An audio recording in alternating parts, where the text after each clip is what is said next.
Hello दोस्तों, good morning, नमस्कार। स्वागत है आपका हमारे यूट्यूब चैनल पे। जैसा कि मैंने पहले भी आपको बोला था कि इस चैनल के माध्यम से मैं आपको मैथ्स के पूरे सेक्शन, पूरे पार्ट क्लियर कराऊंगा, उसके डाउट पूरी कंप्लीट कराऊंगा और साथ ही साथ रीजनिंग का भी पूरा सेक्शन कंप्लीट करते हुए चलेंगे। जैसा कि आपने देखा होगा, मैथ्स का मैंने बेसिक पार्ट स्टार्ट किया था एवरेज से। एवरेज में मेरी छोटी कॉन्सेप्ट थी जो मैंने आपको बताया था, कुछ क्वेश्चन कराए थे, आगे भी क्वेश्चन कराऊंगा। आज मैं रीजनिंग का बेसिक पार्ट कैलेंडर स्टार्ट कर रहा हूँ। कैलेंडर में भी बहुत सारे ऐसे टॉपिक है, लेकिन स्टेप बाय स्टेप ही पढ़ते चलेंगे। मैंने आपको पहले ही बताया, तरीका 0 1 2 3 से ही स्टार्ट होना ज़रूरी है। क्लास 1 पढ़ेंगे तो ही क्लास 2 की चीज़ें समझ में आएंगी अच्छे से, अगर अपने को कम्पीट अच्छे से करना है तो। मैं पहले ही बताया आपको कि पढ़ने के लिए पूरा हिंदुस्तान, पूरी दुनिया पढ़ रही है, लेकिन सक्सेस कितने लोग हो रहे हैं उस पर ध्यान देना है। तो पढ़ना और पढ़ के सक्सेस होना, ये दोनों दो बातें होती हैं। इसलिए आप अपनी स्ट्रेटजी अच्छे से मेंटेन करो, स्मार्ट वर्क करो, तो काम अच्छे से काम हो पाएगी। ठीक है। रीजनिंग की पार्ट कैलेंडर स्टार्ट होगी। कैलेंडर, फिर कोडिंग डिकोडिंग हो गई, पजल्स हो गई, सिटिंग अरेंजमेंट हो गया, सिलोलिज्म हो गई, इनइक्वालिटी हो गई। ये सारे टॉपिक हम लोग धीरे धीरे कवर करते चले जाएंगे। आज मैं कैलेंडर टॉपिक स्टार्ट कर रहा हूँ। एसएससी वगैरह एग्जाम में, रेलवे एग्जाम में कैलेंडर के 1-2 क्वेश्चन आते ही हैं। कैलेंडर में समझने के लिए ज़्यादा कुछ नहीं है, बहुत कुछ तो आप जानते ही होंगे। कैलेंडर में मेनली जो चीज़ होती है वो कोड याद करना जो ज़्यादा इम्पोर्टेंट होता है। कोड के लिए ज़्यादा बच्चे परेशान रहते हैं कि कोड कैसे याद करना है। कोड के कितने सारे वीडियो हैं, लेक्चर हैं, जिसमें बहुत सारे कोड बताए गए हैं कि कोड कैसे याद करना है। मेरा ये मानना रहता है, मैं पहले ही आपको बताया कि ट्रिक्स, फॉर्मूले हमेशा दूर रखा करो। अब जैसे फॉर एग्जांपल कितने सारे वीडियो हैं जिसमें बताई गई कि कोड कैसे याद करना है, लेकिन ये बच्चों को नहीं बताई जाती कि कोड याद क्यों करना है। कोड ही बता दो ना कि कोड आई कहाँ से। अगर जनवरी, पूरे मंथ के जो कोड होते हैं, पूरे डे के जो कोड होते हैं, उसके बाद जो ईयर्स के कोड होते हैं, आप अगर जिस दिन निकालना समझ गए कि ये कोड आते कहाँ से, उस दिन आपको याद करने की कोई ज़रूरत नहीं पड़ेगी। चाहे कभी भी एग्जाम हो जाए, कहीं भी आप चले जाओ, कितने देर का भी गैप क्यों ना हो जाओ, क्योंकि आपको पता है कि उसकी जन्म कहाँ से हुई। जो चीज़ आप याद करोगे वही चीज़ भूलोगे ना। जो चीज़ आप याद ही नहीं की वो भूलोगे क्यों। तो सबसे बड़ी ये चीज़ है कि हम लोग तो हमेशा प्रयास करते हैं कि जीके भी रट लें, उनके डेट भी रट लें, मैथ्स भी रट लें, उनके फॉर्मूले भी रट लें। अब कितने रटोगे। टाइम एंड वर्क पढ़ोगे तो 70 फॉर्मूले, 70 ट्रिक याद करने पड़ेंगे। प्रॉफिट लॉस पढ़ोगे तो 100 ट्रिक, 100 फॉर्मूले याद करने पड़ेंगे। हर ट्रिक्स की कंडीशन अलग होती है, सब में कंडीशन अप्लाइड होती है, शर्तें लागू होती है। इसलिए मैं बताता हूँ कि कॉन्सेप्ट को समझोगे, कोई भी चीज़ पढ़ने रटने की जरूरत नहीं पड़ेगी। लेकिन अगर जिस दिन से फॉर्मूले पे बेस्ड तुम आप डिपेंडेंट हो जाओगे, फॉर्मूले पे डिपेंडेंट हो जाओगे, तो आपको हर कुछ रटनी पड़ेगी। और एग्जाम में जाने के बाद पूरा क्वेश्चन घुमा कर आएंगे, आप पूरा ब्लैंक हो जाओगे, आपको पता ही नहीं चलेगा कि इसमें कौन सा ट्रिक लगाना है। इंटू 3 अपॉन में करना था या CP माइनस SP अपॉन में प्रॉफिट लॉस किससे डिवाइड करना है, क्या करना है, पूरा ब्लैंक हो जाओगे। इसलिए आपको अगर अपने टारगेट पे अगर सक्सेस होना है तो आप मैथ्स और रीजनिंग के कोई सा भी पार्ट को मत रटो। आउट ऑफ 100% में से 1% अगर आप ट्रिक फॉर्मूले पे बेस्ड आप डिपेंडेड हो तो समझ में आती है। लेकिन 99% आप पता चला कि ट्रिक पे हो, 1% आप कॉन्सेप्ट लॉजिक समझ रहे हो, तो बिल्कुल ही गलत हो जाएगी। ठीक है ना। इसलिए मैं बार बार बोलता हूँ, क्लास के बच्चों को भी बोलता हूँ मैं कि पढ़ना और पढ़कर नौकरी लेना जो आप चाहते हो वो होना, ये दोनों दो बातें होती हैं। ठीक है। इसलिए अपने को सक्सेस होना है, इसलिए तरीके को अपने को बदलना पड़ेगा। ठीक है। चलिए कैलेंडर को शुरू करते हैं। रीजनिंग का आज हमारा फर्स्ट टॉपिक कैलेंडर। अब कैलेंडर में क्या है, ध्यान से आपको सुनना है। मैं पहले बार बार बोलता हूँ, मेरे वीडियो में आपको नोट्स उठाने की, पेन करने की कोई ज़रूरत नहीं है। आप तो बस हेडफोन लगा के रखा करो, ताकि आपकी पूरी जो कंसंट्रेशन पावर है पूरा फोकस रहे। ठीक है। मैं जो बोल रहा हूँ उसको आप ध्यान से समझो। कैलेंडर में ईयर्स, साल होते हैं। साल के अंदर अगर मैं बात करूं तो मंथ का होता है। मंथ में अगर बात करूं तो सप्ताह होती है, वीक होता है, और वीक के अंदर क्या होते हैं, दिन होते हैं। ठीक है ना। जैसे ये कैलेंडर के नीचे हमारे इसके अंदर ईयर्स हो गए, साल हो गए। उसमें बात करूं तो ये मंथ्स हो गए, है ना। उसके नीचे बात करूं तो सप्ताह हो गए, वीक्स हो गए, और फिर यहाँ पे क्या हो गया, हमारे दिन। ये सब सारी चीज़ें हैं। ईयर बेस पे क्वेश्चन पढ़ेंगे, मंथ बेस पे पढ़ेंगे, वीक पे बेस पे पढ़ेंगे, और लास्ट में मैं आपको कोड जो होता है ना, जो कोड के लिए आप इतना परेशान होते हो, बहुत सारे वीडियो देखते हो, आज के बाद दूसरी वीडियो देखने की कोई ज़रूरत नहीं पड़ेगी। और ज़िंदगी में मैं आपको चैलेंज देता हूँ कि कोड भूल भी नहीं पाओगे। मैं आपको बार बार क्या बताता हूँ, जब मैं समझा दूंगा तो कहाँ से भूलोगे, चाह कर भी नहीं भूल पाओगे कि जनवरी का कोड 1 कहाँ से, जनवरी का कोड 3 कहाँ से। तो ये सारे कोड मैं वीडियो के लास्ट में या सेकेंड वीडियो में सब कुछ आपको बता दूंगा। ठीक है। चलिए देखिए, अब साल, एक साल में कितने दिन, ठीक है। तो एक साल में 365 या 366 दिन होते हैं, ठीक है ना। ध्यान से समझते चलिए।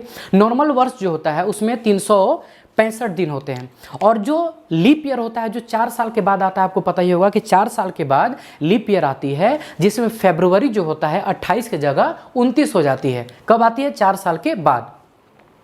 और नॉर्मल वर्ष में फरवरी जो है वो 28 का ही होता है, इसलिए 365 होते हैं। लेकिन 4 साल में जब एक बार लीप ईयर आती है उसमें वो 366 हो जाती है। अब कौन सा वर्ष लीप ईयर है और कौन सा वर्ष लीप ईयर नहीं है? अब आपको ये पता ही होगा कि कोई सा भी ईयर हो, फॉर एग्जांपल अभी 2020 चल रही है तो 2020, जो भी ईयर्स को आपको फाइंड करना है कि लीप ईयर है कि नहीं है, उसको आप 4 से डिवाइड करके देखेंगे। आपको पता ही होगा 4 से डिवाइड करके देखेंगे, अगर वो पूरी डिवाइड हो गई यानी वो वर्ष जो है वो लीप ईयर है। मैथ्स में डिविजिबिलिटी का जो नियम है उसमें यह बताता है कि किसी भी संख्या को अगर 4 से भाग करना हो तो अगर लास्ट के 2 डिजिट, अगर लास्ट के 2 संख्या अगर 4 से भाग गई पूरी यानी वो पूरी संख्या 4 से भाग चली जाएगी। तो 4 से मैं इसको भाग करूंगा तो ये 5 बार में पूरी कट जा रही है, यानी 2020 जो है वो लीप ईयर है। यानी 2020 में फरवरी जो थी वो 29 की थी। आप अनदर कोई सा भी दूसरा एग्जाम्पल अगर ले लें, फॉर एग्जाम्पल मैं बात करूँ 2009। अब आप इसको 4 से अगर कट करेंगे तो आपको पता लास्ट का 2 डिजिट 9 है, 4 से नहीं कटेगा, इसलिए लीप ईयर नहीं है। यानी 2009 में फरवरी जो है वो 28 की थी, 28 की थी, ठीक है। यहाँ तक आपको सब कुछ पता है। मैं हमेशा ये प्रयास करता हूँ जो आपको पता हो, जो लोग जानते हैं, जो ऑलरेडी वीडियो बन चुकी है वो चीज़ ना बताऊँ, कुछ अलग से चीज़ आपको बताऊँ ताकि कुछ डिफरेंट को सीखने को चीज़ मिले, ठीक है। अब एक यूपीएससी लेवल का एक क्वेश्चन आया था, उसमें क्वेश्चन थी कि राजेश, ध्यान से समझना है, ध्यान से सुनिए, राजेश अपना पहला जन्मदिन, राजेश अपना फर्स्ट बर्थडे, पहला जन्मदिन 8 साल के बाद मनाया। कोई भी व्यक्ति अपना पहला जन्मदिन, आपको पता होगा कि अगर वो 29 फरवरी को भी अगर जन्म लिया होगा तो उसकी जो फर्स्ट बर्थडे है या सेकेंड बर्थडे है 4 साल के अंतराल में, 4 साल के गैप में आएगी।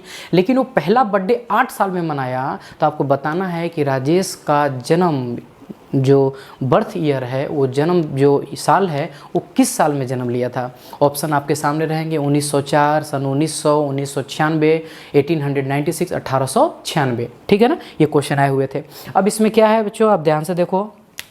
एक्चुअल में संजय का जो जन्म हुआ था ना वो 1896 अकॉर्डिंग टू ऑप्शन 1896 जो ऑप्शन में दी हुई है, 1896 में 29 फरवरी को संजय का जन्म हुआ था। 1896 29 फरवरी, चूंकि आपको ध्यान से देख लो, जब 29 फरवरी है यानी ऑब्वियस सी बात है 1896 जो है वो लीप ईयर है, तभी तो उसको 29 है। और आपको चेकआउट करने के लिए 1896 को जब 4 से भाग करके देखोगे लास्ट के 2 डिजिट, तो 4 से जाएगी 4 दूना 8, ये बच गई है, तो ये हो जाएगी 4 चौका 16।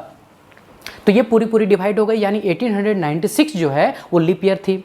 अब जो हम लोग जानते हैं कॉन्सेप्ट अकॉर्डिंग टू कि 4 ईयर्स के बाद, तो 1896 में जब उसका जन्म हुआ तो 4 साल बाद यानी 1896 में 4 साल जोड़ेंगे तो आएगा 1900। और आपको जानकारी के लिए बता दूं, आप कैलेंडर चेक करते हैं, सन 1900 लीप ईयर नहीं है। 4 साल होने के बावजूद भी, 4 से कटने के बावजूद भी ये जो सन है वो लीप ईयर नहीं है। अब बुक्स में बच्चों को ये बताई जाती है कि शताब्दी वर्ष है, उसको 400 से भाग करके देखते हैं। सब कुछ रटते हो, कम से कम एक बार तो जानने की कोशिश किया करो कैसा क्यों होता है। जिस दिन ये जानना चालू कर गए उस दिन तो पढ़ने में मजा आएगा, फिर ये खेल जैसी लगने लगेगी। सब कुछ रटना है, सब कुछ रटना है, ये पॉसिबल नहीं है, आप कभी भी इसमें सक्सेस नहीं कर पाओगे, ठीक है ना। इसलिए मैं बोलता हूँ थोड़ा पढ़ो लेकिन स्ट्रांगली पढ़ो। ये नहीं कि पूरी कोर्स कर लेना है, 3 महीने के अंदर आप सीधा यूपीएससी एग्जाम की तैयारी कर लोगे, ऐसा पॉसिबल नहीं है, ठीक है ना। 1900, अब जो 4 साल के बाद 1900 आया ना, ये 1900 लीप ईयर नहीं था। देन अगेन 4 साल 1904 ये लीप ईयर आया, यानी अब संजय का जन्म जो है, फर्स्ट जन्मदिन जो है वो सीधा वो 8 साल के बाद मनाया। 4 साल यहाँ पे और 4 साल यहाँ पे, चूँकि सन 1900 लीप ईयर नहीं है, ठीक है। आगे भी लीप ईयर ऐसे ही हम लोग साथ भी घटना घट सकती है। जैसे अभी 2020 चल रहा है, 2020 के बाद फिर आपको पता है 2024 आएंगे, फिर ऐसे करते करते हम लोग कहाँ जाएंगे, 2096 जाएंगे। 2096 जब जाएंगे, ये 2096 अगर हम लोग जिंदा रहे तो बिल्कुल जाएंगे यहाँ तक। उसके 4 साल बाद आप देखोगे 3000 मत कर देना, 2100 आएगी, है ना, दिमाग में ये चलना चाहिए 2100। और जो 4 साल बाद 2100 आएगा ना, याद रहे 2100 फिर लीप ईयर नहीं आएगी। अब सवाल उठता है कि सर 4 साल के बाद लीप ईयर तो आती है, लेकिन ऐसा क्यों घटना होती है कि कभी कभी 4 साल के बाद लीप ईयर नहीं आती है? तो मैं सोल्यूशन नहीं बता दूंगा कि हाँ शताब्दी 400 से भाग कर लो, मैं आपको रीज़न बताऊंगा, ऑथेंटिक रीज़न बताऊंगा कि आखिर कभी कभी 4 साल के बाद लीप ईयर क्यों नहीं आती है। सो ठीक है ना, ध्यान से समझते चलिए। यहाँ तक पूरी क्लियर है? चलिए, आशा करता हूँ कि क्लियर होगी, है ना। चलिए आगे समझने की और कोशिश करते हैं। पृथ्वी जो है जब सन की परिक्रमा करती है ना, तो 365 दिन 5 घंटे 48 मिनट और 47.5 सेकेंड अप्रोक्सीमेट में वो समय लेती है। कब? जब वो सन की परिक्रमा करती है तब।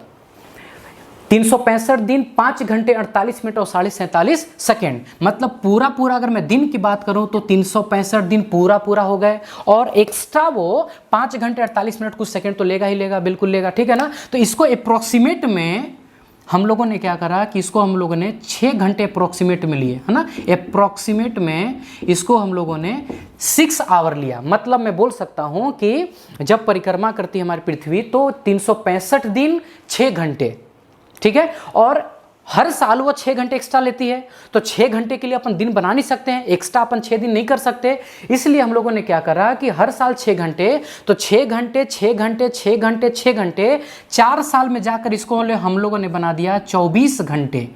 4 साल में हम लोगों ने बना दिया 24 घंटे, 24 आवर्स, ठीक है। और 4 साल में 24 घंटे को पता है कि 24 घंटे का मतलब होता है एक दिन, इसलिए हर 4 साल में 365 प्लस 24 घंटे जो था उसको एक दिन और कंसीडर कर लिया। तो यहां से आगे 365 में एक जोड़ दिया तो हो गया 366, ठीक है। तो 365 दिन का होता है, और चूंकि नॉर्मल चीज़ मैं बता रहा हूं, ये सबको पता ही है कि 6 घंटे का अप्रोक्सीमेट हुआ, 4 घंटे में 24 हो गए, तो ये 366 हो गई।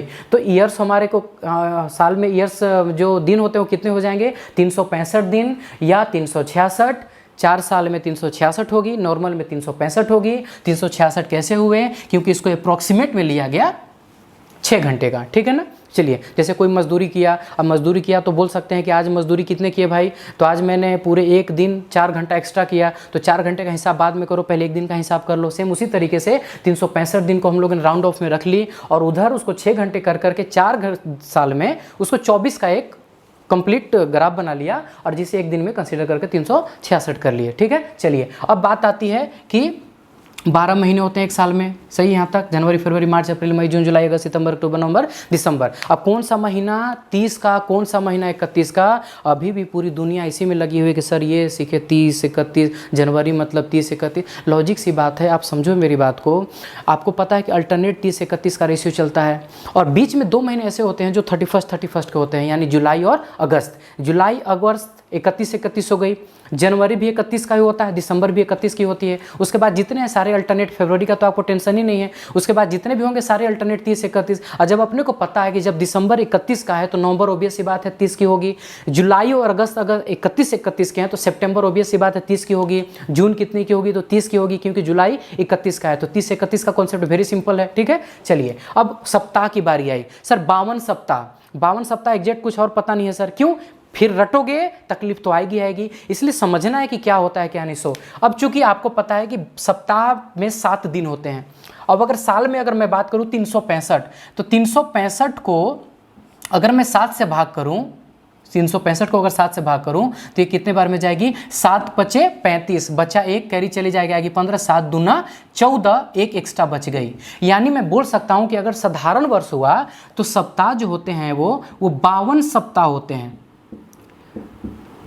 52 वीक्स, 52 सप्ताह प्लस एक दिन, क्योंकि 52 सप्ताह, एक सप्ताह में 7 दिन, तो 52 का गुना अगर 7 से करेंगे तो 7 दूना 14, 7 पचे 35 और 1 36, यानी 364। और आपको पता है कि 365 होती है, तो 364 प्लस 1। तो साधारण वर्ष में 52 सप्ताह एक दिन, जिसको बाद में लोग इसको बोलते हैं कि ऑड, इवन, एक्स्ट्रा डेज, वो सब अपन बाद में करेंगे। और अगर लीप ईयर हुआ यानी 366 दिन की बात की गई तो सेम आपको इतना पता ही है कि वहां पे हो जाएगा, सीधी सी बात है, 52 सप्ताह प्लस 2 दिन। यहाँ तक पूरी क्लियर हो गई। तो मैंने आपको क्या बताया कि जब परिक्रमा करते हैं तो 365 दिन 5 घंटे 48 मिनट और 40 सेकेंड का समय लगता है, जिसको अप्रॉक्सीमेट में 6 घंटे ली जाती है। तो 365 होती है। हर 4 साल में लीप ईयर मनाते हैं क्योंकि एक दिन एक्स्ट्रा ऐड हो जाती है, 24 घंटे मिलाकर हो जाती है। महीने होते हैं 12, जनवरी से लेकर दिसंबर तक। सबके 31 आपको पता होना चाहिए, ज़रूरी है बिल्कुल ये सब चीज़ें। सप्ताह हो गए 52 सप्ताह, एक दिन जब साधारण वर्ष होगा तो, है ना, और जब लीप ईयर होगी तो 52 सप्ताह 2 दिन होगी। क्लियर हो गया। चलिए अब इस बेस्ड पे कुछ क्वेश्चन हम करते हैं ताकि आपको और अच्छे से समझा पाऊँ। बिल्कुल अच्छे से समझा दूंगा। पूरी जो भी आपके घर पे बुक लगी हो, जो आपके बुक्स पढ़े हो घर पे, आप लेक्चर जब देख लिया करो, पूरे समझ जाया करो ना, तो बुक्स के जो क्वेश्चन उसको लगाया करो ताकि प्रैक्टिस करोगे तो ही ज़्यादा होगी। ठीक है ना। चलिए नेक्स्ट, कैलेंडर को भी स्टेप बाय स्टेप समझेंगे। पूरा भी ओवरऑल अपन ने समझा, मंथ्स के बारे में, वीक्स के बारे में, डे के बारे में। और स्टार्ट करते हैं, पहले मंथ्स के बारे में स्टार्ट करेंगे कि किसी मंथ में कैसे कैसे दिन काम करता है, कौन कौन से दिन आते हैं, क्या नहीं आते हैं। उसके बाद ईयर पे काम करेंगे, फिर एक ईयर से नेक्स्ट ईयर के बारे में बात करेंगे, फिर बीच में 10 साल का गैप हो, 20 साल का गैप, जिस बेस्ड पे क्वेश्चन आते हैं सब करेंगे। ठीक है। चलिए तो स्टार्ट करता हूँ। पहले मंथ से रिलेटेड क्वेश्चन। मंथ्स का पहले कॉन्सेप्ट को समझते हैं। आज फॉर एग्जांपल जैसे आपको पता होगा कि एक सप्ताह में, 1 वीक में टोटल 7 डेज होते हैं। ठीक है, टोटल 7 डेज होते हैं। एक छोटा सा क्वेश्चन मैं आपसे पूछूं कि कोई भी दिन, कोई सा भी एक दिन हो, वो कितने दिन के बाद रिपीट करती है। फॉर एग्जांपल अगर मैं मान लूँ कि सपोज करो कि आज संडे है, तो नेक्स्ट संडे कितने दिन के बाद आएगी? 5 डेज के बाद यानी 6ठे दिन, 6 दिन के बाद यानी 7वें दिन, या 7 दिन के बाद 8वें दिन। मैक्सिमम लोग के दिमाग में जाता है कि सर 6 दिन के बाद यानी 7वें दिन, जबकि गलत है। सही आंसर 7 दिन के बाद यानी 8वें दिन। प्यारे बच्चों हमेशा ध्यान रखना है, 7 दिन का तो हमारा स्लॉट होता है, तो 7 डेज के अंदर कोई भी दिन दूसरी बार रिपीट नहीं कर सकती। 7 दिन के बाद यानी 8वें दिन ही वो रिपीट करती, क्योंकि किसी सप्ताह में 7 डेज होते हैं, 7 दिन। 7 दिन में कोई भी दिन 2 बार नहीं आ सकता। दूसरी बार कब आएगा? जब 7 दिन खत्म हो जाएगी तो, यानी 7 दिन के बाद कोई भी दिन रिपीट करती है। फॉर एग्जाम्पल, चलिए एक एग्जाम्पल ले लेते हैं, समझते हैं इसको। फॉर एग्जाम्पल जैसे 1 तारीख की बात करूं मैं, किसी महीने 1 तारीख को अगर मान लिया जाए कि संडे है, संडे, ठीक है ना, तो 1 में अगर 7 जोड़ दूं यानी 8 तारीख को फिर आएगा संडे है। ये फर्स्ट संडे हो गया मान लो, ये सेकेंड संडे हो गया। ठीक है ना। अब 8 में 7 जोड़ दें, 8 7 15, यानी 15 को हमारा फिर अगेन संडे, ये थर्ड हो जाएगी। 15 में 7 जोड़ देंगे तो ये हो जाएगा 22, यानी संडे, ये हो गया फोर्थ। और 22 में 7 जोड़ दिए तो ये हो गया 29, यानी संडे, ये हो गया 5। ठीक है। तो आप इस तरह से देख पा रहे हो कि 7 डेज के बाद कोई भी दिन रिपीट करती है। ठीक है ना, 7 दिन के बाद। तो सेम उसी प्रोसेस से 7 दिन के बाद अगर रिपीट करती है तो 7 डेज बिफोर यानी 7 दिन पहले भी दिन रिपीट मोड में जाएगी, जो पहले आएगी सेम टू सेम। आप इसी तरह से उल्टा प्रोसेस करते चले जाओ। 29 तारीख को अगर संडे है तो 7 दिन कम कर देंगे तो 22 को भी संडे ही होगा। 22 को अगर संडे हुआ तो 7 अगर माइनस कर देंगे तो 15 को भी संडे हो जाएगा। छोटी सी प्रोसेस है। तो इसका मतलब क्लियर हो गई कि 7 डेज बाद, 7 दिन पहले 7 दिन बाद दिन रिपीट करेगी। सेम उसी तरीके से मैं बोल सकता हूँ कि 7 का मल्टीपल यानी 14 दिन, यानी अगर किसी संख्या में 14 दिन अगर जोड़ते हैं तो भी दिन रिपीट करेगी, क्योंकि वो 7 का मल्टीपल है।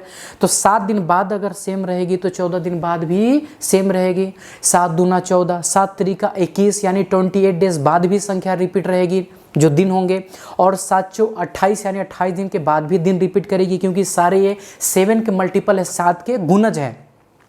7 पच्चे 35, 35 दिन होते ही नहीं है, इसलिए 35 का अपन एग्जाम्पल लेंगे ही नहीं। तो यहाँ से एक चीज़ समझ में आया, कॉन्सेप्ट को समझें कि 7 दिन के बाद दिन रिपीट करेगी, 14 दिन के बाद भी दिन रिपीट करेगी, 21 दिन के बाद भी दिन रिपीट करेगी, और 28 दिन के बाद भी दिन रिपीट करेगी, क्योंकि 7 का ये सब सारे मल्टीपल हैं। सेम उसी तरीके से 7 दिन पहले भी रिपीट करेगी, 14 दिन पहले भी रिपीट करेगी, 21 दिन पहले भी रिपीट करेगी, और 28 दिन पहले भी रिपीट करेगी। नोट डाउन करने की कोई ज़रूरत नहीं है। इस धरती पे सबसे समझदार जीवों में एक इंसान है जो हम और आप हैं, ठीक है। तो अपने को इतना कमज़ोर नहीं बनना है, अपने आप पे इतना भरोसा रखना है। मैं पहले ही बताया, हर मनुष्य का सबसे बड़ी ताकत होती है उसकी सेल्फ कॉन्फिडेंस। आपको कॉन्फिडेंस लेवल को बढ़ा के रखना पड़ेगा। ये हमेशा सोचना है कि जब तेरे से हो सकता है तो मेरे से भी हो सकता है, ठीक है ना। इसलिए समझने की कोशिश करो, ठीक है ना, नोट डाउन करने की कोई ज़रूरत नहीं। यहाँ तक पूरी कॉन्सेप्ट क्लियर हो गई। 7-7 दिन में दिन आगे पीछे रिपीट होते चलते हैं, ठीक है ना, क्योंकि आप संडे से अगर शुरुआत करते हो तो सैटरडे तक पूरी एक सप्ताह कंप्लीट हो जाती है। तो 7 दिन के बाद 7 दिन तक सेम रहेगी। 7 दिन के बाद जैसे ही 8वें दिन आता है तो जो दिन होता है वापस से वो रिपीट मोड करना चालू कर देता है, ठीक है ना। चलिए आगे और एग्जाम सकते हैं कैसे क्वेश्चन राइज किए जाते हैं एग्जाम में, ठीक है ना। चलिए, अब जैसे बच्चों से पूछा जाता है क्लास में, एग्जाम में क्वेश्चन आती है कि किसी महीने में सप्ताह कितने हो गए? 4। ध्यान से समझना, 4 सप्ताह होते हैं क्योंकि 7-7 का स्लॉट होगा तो 7 चौका 28, ठीक है ना। 28 है, और अगर 30 का महीना होता है तो 2 दिन एक्स्ट्रा हो जाते हैं, और अगर 31 का महीना होगा तो 28 और 3 31, यानी 3 दिन शेष बच जाते हैं। तो किसी महीने में 4 सप्ताह होती है तो क्लियर हो गई, ठीक है ना। और सप्ताह में 7 दिन होते हैं, ये भी क्लियर हो गया। 7 दिन बाद दिन रिपीट करेगी, 7 दिन पहले भी दिन रिपीट करता है, ये भी सही है, ठीक है ना। अब क्वेश्चन आएंगे कि किसी महीने में संडे कितने पड़ते हैं। चूँकि बुक में मैक्सिमम एग्जाम्पल सैटरडे संडे को लिया हुआ है तो बच्चे बोलते हैं सर 4 या 5। अगर मैं बच्चे को घुमाकर पूछ दूं, क्योंकि अगर उनकी कॉन्सेप्ट क्लियर है तो कोई दिक्कत है नहीं, अगर वो रटे हुए हैं पढ़े हुए हैं तो दिक्कत आएगी उनको। अब मैं पूछ दूं कि बुधवार कितने आते हैं, तो सर बुधवार अब सोचना चालू कर देंगे, क्योंकि संडे के बारे में समझे हैं, बुधवार के बारे में समझे नहीं। प्यारे बच्चों, हमेशा समझना, जो संडे की कॉन्सेप्ट होगी वही हर दिन की कॉन्सेप्ट होगी। तो इसी चीज़ को मैं समझाने की कोशिश कर रहा हूँ कि 4 या 5 का कॉन्सेप्ट कैसे आता है, क्या होता है, इसको आराम से समझो, दिक्कत नहीं आएगी, ध्यान से समझने की कोशिश करें। चलिए स्टार्ट करता हूं मैं, ध्यान से समझना है।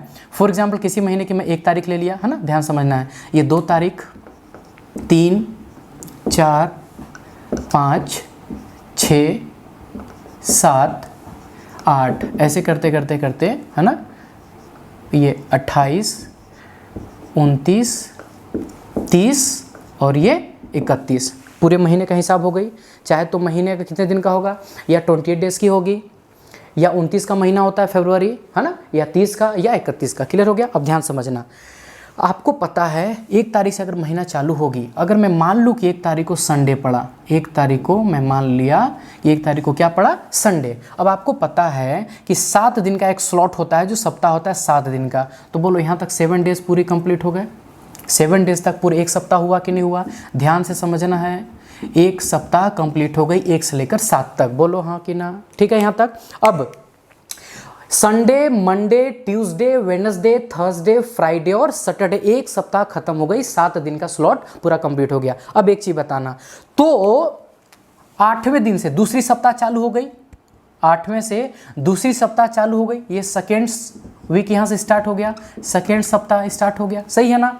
अब सबसे पहले 1 तारीख को संडे आई है, और आपको पता है कि 7 तारीख को सैटरडे आएगा, यानी शनिवार, सैटरडे आएगा यानी शनिवार, ठीक है। तो अब शनिवार जब यहाँ पे आया है तो ऑब्वियस सी बात है 1 तारीख को जो संडे था वापस रिपीट कहाँ से करना चालू करेगा, 8 तारीख को, यानी 8 तारीख को फिर से संडे आएगा कि नहीं आएगा, 8 तारीख को फिर से संडे आएगा। यहाँ तक सही है।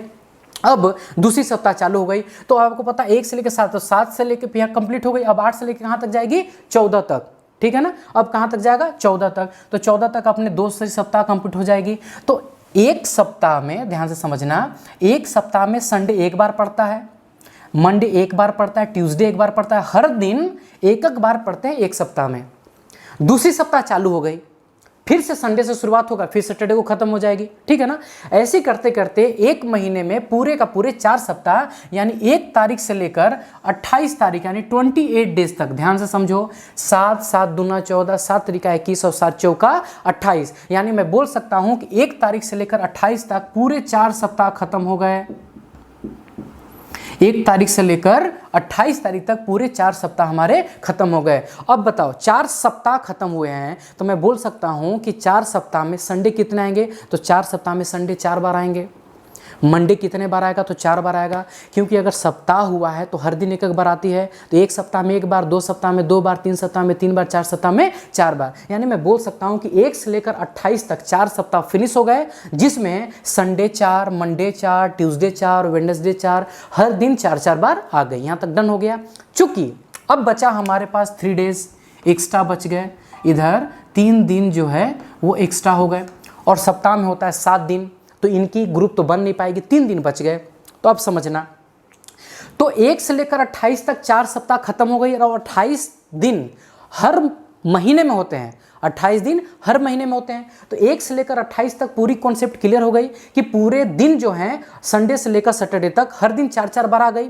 तो अब एक चीज बताओ, जब 4-4 दिन का यहाँ पे स्लॉट खत्म हो चुका है, 28 तारीख तक 4 सप्ताह कंप्लीट हो गए और हर दिन 4-4 बार आ गई, तो बोलो अब 29 तारीख को जो भी दिन आएगी वो 5वीं बार आएगी कि नहीं आएगी?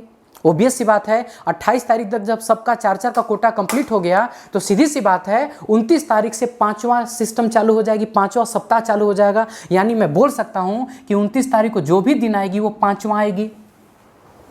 4 तो हो चुके हैं। उसी तरीके से मैं ये भी बोल सकता हूं कि 30 तारीख को जो भी आएगा ये भी 5वां ही आएगा। दिमाग में छठा मत समझने लगना, समझो ध्यान से, है ना। 5वां चालू हो जाएगी, और 31 तारीख को जो भी दिन आएगी वो भी 5वां ही आएगी। यानी यहाँ से एक चीज़ क्या समझ में आया कि जो महीना 31 का होता है, जो महीना 31 का होता है, 28 तारीख तक 4 सप्ताह कंप्लीट। 4 सप्ताह हर महीने में होते हैं, 5 सप्ताह किसी में हो नहीं सकता, 4 ही सप्ताह हो सकते हैं। तो 4 सप्ताह 28 तारीख तक पूरे कंप्लीट हो गई। बच गए 29, 30 और 31। तो जब 28 तारीख तक हर दिन 4-4 बार आ गया, Sunday, Monday, Tuesday, Wednesday, Thursday, Friday, Saturday, सब दिन 4-4 बार आ गई, तो ऑब्वियस सी बात है 29 तारीख को अब जो भी आएगा वो 5वां आएगा। चाहे जो भी आए, मैं बताता हूँ कौन किसकी बारी आएगी।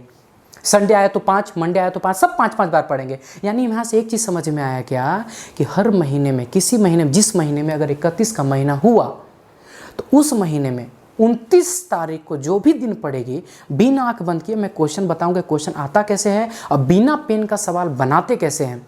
मैं आपको मैथ्स में भी कितने सारे एग्जाम्पल दिया कि देखो बिना पेन के कैसे बनाएंगे। रीजनिंग में भी मैं बताऊंगा कि देखो इसको बिना पेन के कैसे बनाएंगे।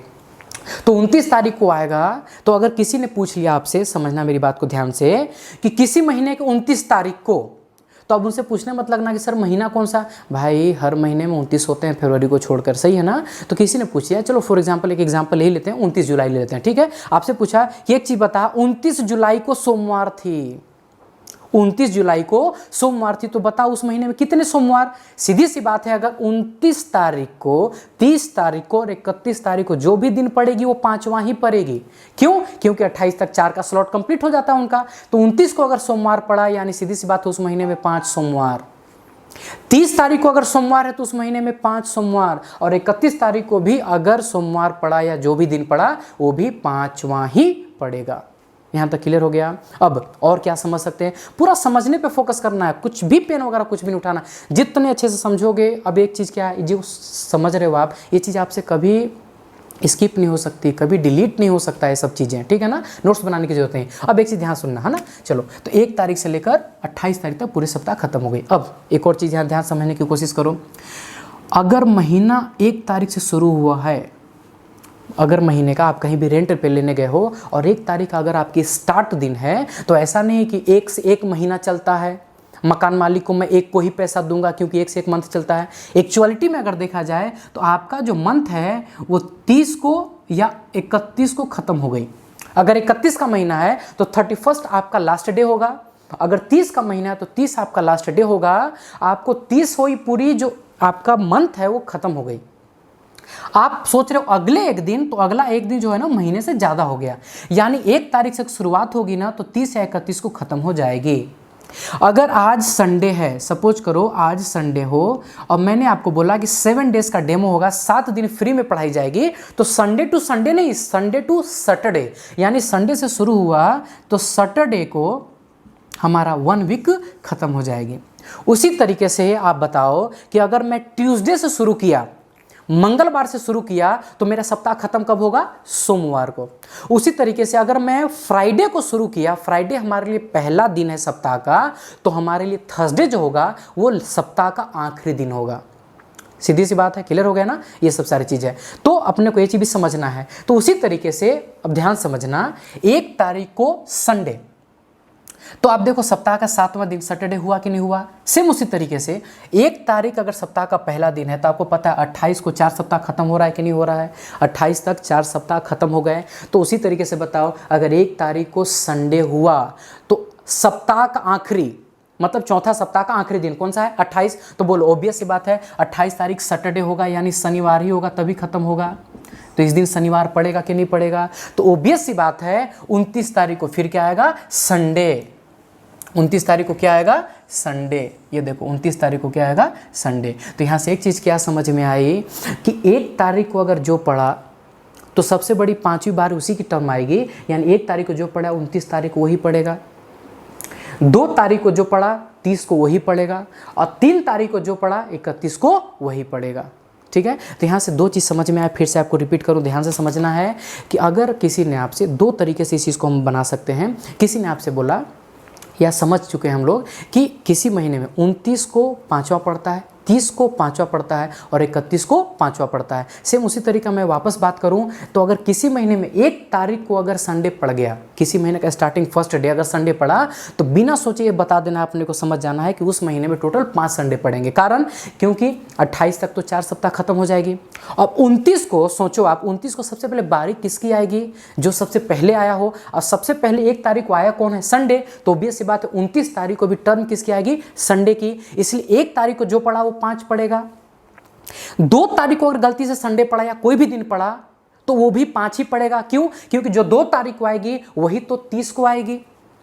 और किसी महीने में हर महीने में 3 तारीख होता है तो 3 तारीख को अगर शनिवार पड़ गया तो किसी ने बोला भाई 3 जुलाई है तो आज सैटरडे है 3 तारीख को तो कितने सैटरडे पड़ेंगे। तो ऑब्वियस सी बात है 3 को भी पड़ेगा तो 5वां ही सैटरडे पड़ेगा, 5 सैटरडे पड़ेगा। बशर्ते एक चीज ध्यान रखना है कि 3 तारीख का जो भी दिन आएगी उसकी 5वां रिपीट करती 31 को। अगर वो महीना 31 का है तो 5 आएगी, अगर वो महीना 30 का है तो 31 आएगी नहीं तो 5 आएगा कहाँ से।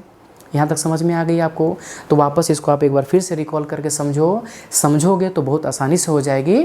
ठीक, थोड़ा सा और आगे बढ़ते हैं और अच्छी चीज़ से इसको समझने की कोशिश करते हैं।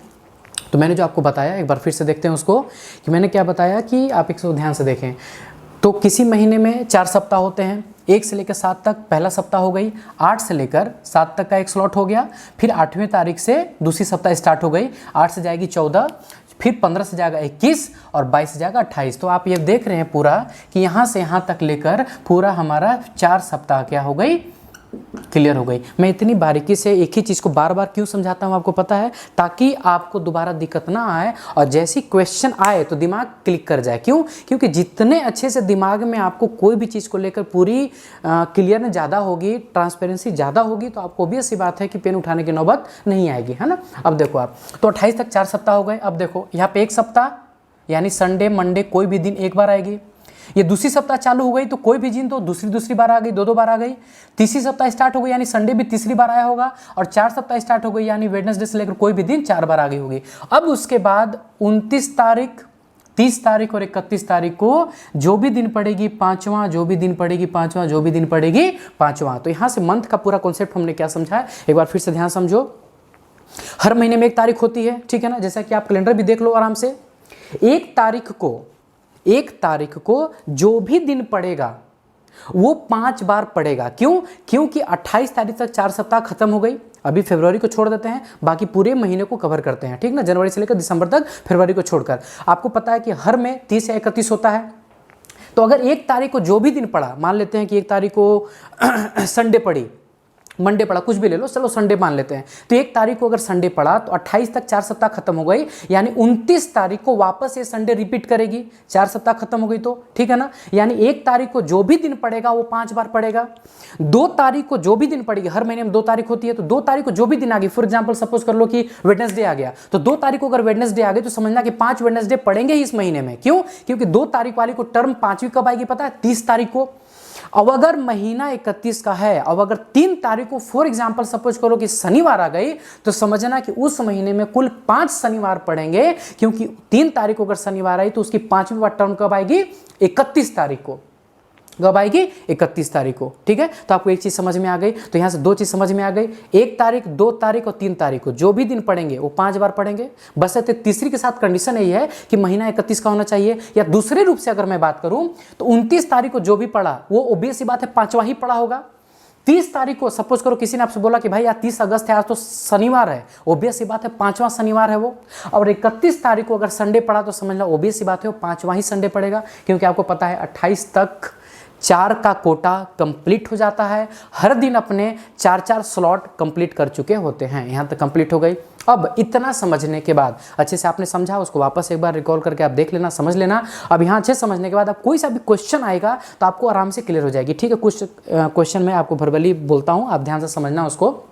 जैसे आपसे ने किसी ने बोला कि 7-7 का स्लॉट होता है। एक आप एग्जाम्पल आप ले भी सकते हैं। 1 तारीख से मैं शुरू करूंगा, आपको पता ही 7-7 जोड़ेंगे तो 29 तारीख आ जाएगी, और 2 तारीख को जो भी होगा उसको जोड़ोगे तो आप 30 तारीख आएगा। तो 7-7 दिन आगे करके आप देख लेना तो आपको मैच कर जाएगी वो। ठीक है ना। चलिए, आपसे किसी ने कोई क्वेश्चन पूछा कि सपोज कर लो कि 15 तारीख को किसी महीने में, या अगस्त का महीना ले लेते हैं कि 15 अगस्त को शनिवार पड़ा। ध्यान से समझने की जरूरत है, 15 अगस्त को शनिवार है। ठीक है, चाहे दूसरा चीज़ एक और लेते हैं ना।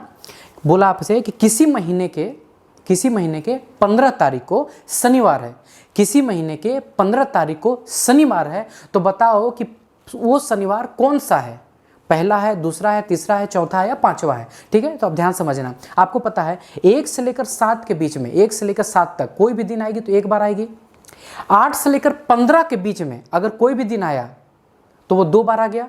और वो आपको देखो यहाँ पे दिख रहा हुआ 1 से लेकर 7 तक, 8 से लेकर 14, 15 से लेकर 21। ठीक है, तो अगर 1 से लेकर 7 तक आया तो 1 बार आया, 8 से लेकर 14 तक आया तो 2 बार आया, अब 15 से लेकर 21 तक आया तो 3 बार आया। तो ये ओबियस सी बात है, अगर जैसे किसी ने बोला कि 15 तारीख को अगर शनिवार है तो ओबियस सी बात है 1 से 7 तक होता तो 1 हो गई, उसके बाद 8 से लेकर 14 तक हो गया तो 2 हो गया, और आपको पता है 15 से लेकर 21 हुआ तो कितना हो गया? 3 हो गया। यहाँ तक सही हो गई। अब फिर आपसे पूछा कि अगर 15 तारीख को यानी 15 अगस्त को अगर शनिवार है तो आपको बताना है कि उस महीने में, अगस्त के महीने में शनिवार टोटल कितने पड़ेंगे।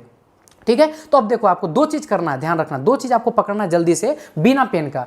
चाहे तो आप 1, 2, 3 तारीख को पकड़ लो, क्योंकि आपको पता है 1 तारीख को अगर जो भी दिन पड़ेगा 5 पड़ेगा, 2 तारीख को जो भी दिन पड़ेगा वो 5 पड़ेगा, 3 तारीख को भी जो भी दिन पड़ेगा वो 5 पड़ेगा। 1 तारीख को अगर पड़ा तो 29 तारीख को 5वां पड़ेगा, 2 तारीख को पड़ा तो 30 तारीख को 5वां पड़ेगा, और 3 तारीख को पड़ा तो 31 तारीख को 5वां पड़ेगा। तो आपको फटाक से क्या करना है, इस तीनों में आ जाओ या इन तीनों को पकड़ लो। अब 15 तारीख को शनिवार, तो फटाफट 15 में 7 जोड़ दो, तो 15 में 7 जोड़ेंगे तो कितना आएगा? 22। तो अगर 15 को शनिवार है तो 22 को भी शनिवार होगा कि नहीं होगा? ठीक है, अब 22 को जब शनिवार है तो 22 में 7 जोड़ते हैं, तो 22 में 7 जोड़ेंगे तो कितना आएगा? 29 तारीख।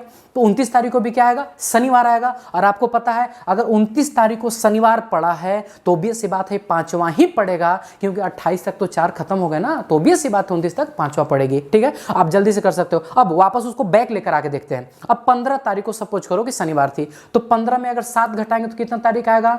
8। तो 8 तारीख को क्या पड़ा? शनिवार। 8 में 7 घटाएंगे तो क्या आएगा? 1 तारीख, और 1 तारीख को क्या पड़ा? शनिवार। और आपको पता है 1 तारीख, 2 तारीख, 3 तारीख को हर महीने में जो भी दिन पड़ती है वो 5 पड़ती है। फिर से रिकॉल कर रहा हूं, हर महीने में 1 तारीख होती है 5 आएंगे, 2 तारीख होती है 5 आएंगे, तीसरी तारीख को जो भी दिन आएगी 5 आएगी। बस कंडीशन ध्यान रखना है, तीसरी तारीख वाली में महीना 31 का होना चाहिए, तभी तो 5 आएगी, नहीं तो 5 नहीं आ पाएगी। ठीक है ना। तो यहाँ से पूरी मंथ का हमारा सिनेरियो पूरी खत्म हो गई, हमारा मंथ का पूरा कॉन्सेप्ट खत्म हो गया। अब मंथ से रिलेटेड कोई भी क्वेश्चन आएगा तो आपको आराम से क्लिक हो जाएगी। ठीक है, अब देखिए और कैसे क्वेश्चन आएंगे। जैसे आपसे किसी ने बोला कि यदि किसी महीने में 18 तारीख को शनिवार पड़ा, ध्यान से समझना है, किसी महीने में 18 तारीख को शनिवार पड़ा, तो आप बताओ कि उस महीने में तीसरा शनिवार किस दिन पड़ेगा? उस महीने में तीसरा शनिवार किस दिन पड़ेगा? अब जैसे ही लड़के ने सवाल देखा, अगर वो बंदा पढ़ के गया है, फटाक से पेन उठाएंगे वो, अच्छा 18 को ये है तो उसके 1 तारीख को 7 घटा देते हैं, 7 जोड़ देते हैं।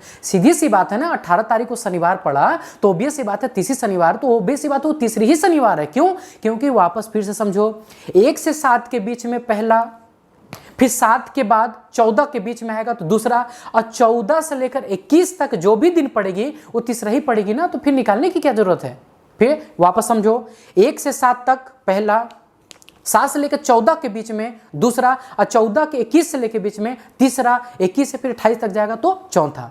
क्लियर हो गया। तो 18 तारीख को कोई भी बोला कौन सा, तो सीधी सी बात है वो तीसरा ही होगा। क्लियर हो गया। अब अगर पूछ देता कि चौथा निकालो तो ऑब्वियस सी बात है 18 तारीख को अगर शनिवार है तो 18 में 7 जोड़ देंगे तो वो आ जाएगा चौथा। क्लियर हो गया। तो मंथ का पूरा सेक्शन ऐसे ही चलेगा। ठीक है। अब क्या करेंगे, नेक्स्ट वीडियो में मैं आपको ईयर के रिलेटेड क्वेश्चन आपको बताऊंगा, ईयर बेस्ड पे बताऊंगा ईयर में कैसे क्या होते हैं। जैसे फॉर एग्जांपल आज 2020 है, अगर कोई लड़का 2020 में अगर अपना जन्मदिन मंगलवार को मनाता है तो ऑब्वियस सी बात है अगले साल उसका जन्मदिन एक दिन आगे बढ़ जाएगा। यानी अगर इस बार मंगलवार है तो अगली बार बुधवार बढ़ जाएगा। अगर अगली बार बुधवार को जन्मदिन मनाया तो उसके अगली बार वो गुरुवार को मनाएगा। यानी सीधी सी बात है इस साल से अगले साल जब जाते हैं ना तो बर्थडे की बात नहीं, हर दिन एक थोड़ा सा आगे बढ़ जाती है। अब ये एक आगे क्यों बढ़ता है, एक आगे क्यों कम होता है, ये हम अगली वीडियो में देखेंगे। ठीक है। यहाँ तक आप इसको अच्छे से समझे, आप कमेंट बॉक्स में कमेंट करके जरूर बताएं कि आपको ये वीडियो कैसा लगा। ठीक है, धन्यवाद।